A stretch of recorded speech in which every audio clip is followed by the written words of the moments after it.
Okay, let's talk about tax deadlines. If you're feeling that end of March pressure, you are definitely not alone. But don't worry, because in this explainer, we're going to walk through the entire process for extending your annual tax return, or SPT. This is the complete playbook from start to finish. You know the feeling, right? The calendar's mocking you, you've got a mountain of papers, and that deadline is just looming. It's a classic stress fest. But what if there was a legit, built-in safety valve to give yourself a little more breathing room? And that safety valve is the SPT filing extension. Now, let's get one thing straight right away. This is not some sneaky loophole. It's an actual, official process put in place by the tax authorities themselves, and it's there for a really good reason.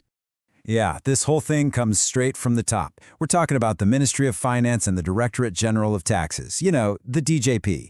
So this is a 100% above-board, officially supported option for taxpayers just like you. So I really want to drive this point home. Using an extension isn't about dodging your taxes. It's actually the complete opposite. It's you saying, hey, I want to get this right, and I need a little more time to make sure every single number is accurate. And you know what? That's exactly what the tax office wants too. All right, so now we know what it is and why it's there. Let's dig into the rules of the game, because there are a few key things you've got to know to make sure you do this right. And this isn't just some memo floating around an office. No, this stuff is backed by actual law. The right to ask for more time is written right into the General Tax Provisions Law, and the details are spelled out in regulations from the Director General. So yeah, it's legit. Okay, if you remember one thing from this entire explainer, make it this number right here. 2 months. That is the absolute maximum extension you can get, not a day more. But hey, 2 months is a pretty decent chunk of time to get all your ducks in a row. But there are 3 golden rules you absolutely have to follow. No exceptions. First, you gotta submit your request before the original deadline hits. Super important. Second, you need to do a rough calculation of what you think you owe for the year. And third, if that calculation says you owe money, you have to pay that amount with your extension request. Okay, enough with the theory. Let's get practical. How do you actually do this? We're going to go step by step through the application. And the best part? You can do the whole shebang online. Really, it all comes down to 3 main actions. Step 1, create what's called a billing code for that payment you calculated. Step 2, actually pay it using that code. And Step 3, submit the official extension form online and show them you paid. That's it. So Step 1 takes you right into the taxpayer portal. You'll see a form like this where you plug in your info and the amount you calculated you owe.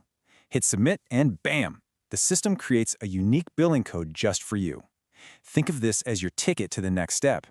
So what is this CODA billing anyway? Well, it's basically a super smart invoice number.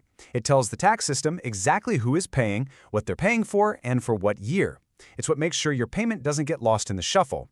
It's all about making sure everything's recorded perfectly. After you get that code, the system will generate a document that looks pretty much like this one. This is your instruction manual for paying. You can take it to your bank, the post office, or just use the info for your mobile banking to pay what you owe. All right, you're almost at the finish line. This is the last big step. Once you've paid, you'll get a proof of payment number, an NTPN. You just hop back into the portal, pop in that number, and upload a few documents to make it all official. And what documents are we talking about? Well, you'll need just 3 things. Your rough tax calculation, a simple financial report, and of course, that proof of payment we just talked about. Honestly, if you have these ready to go, this last step will take you like 2 minutes. Whew, okay, that was a lot of info. So let's just boil it all down to the absolute must-knows. If you forget everything else, remember this. Here's your quick and dirty checklist. 1, you can get up to 2 extra months, max. 2, you have to ask for it before the deadline is up.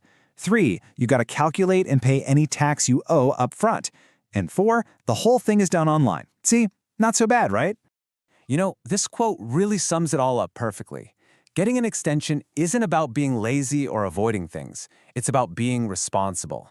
It means you care enough to say, I'm going to use this extra time to make sure my filing is absolutely perfect.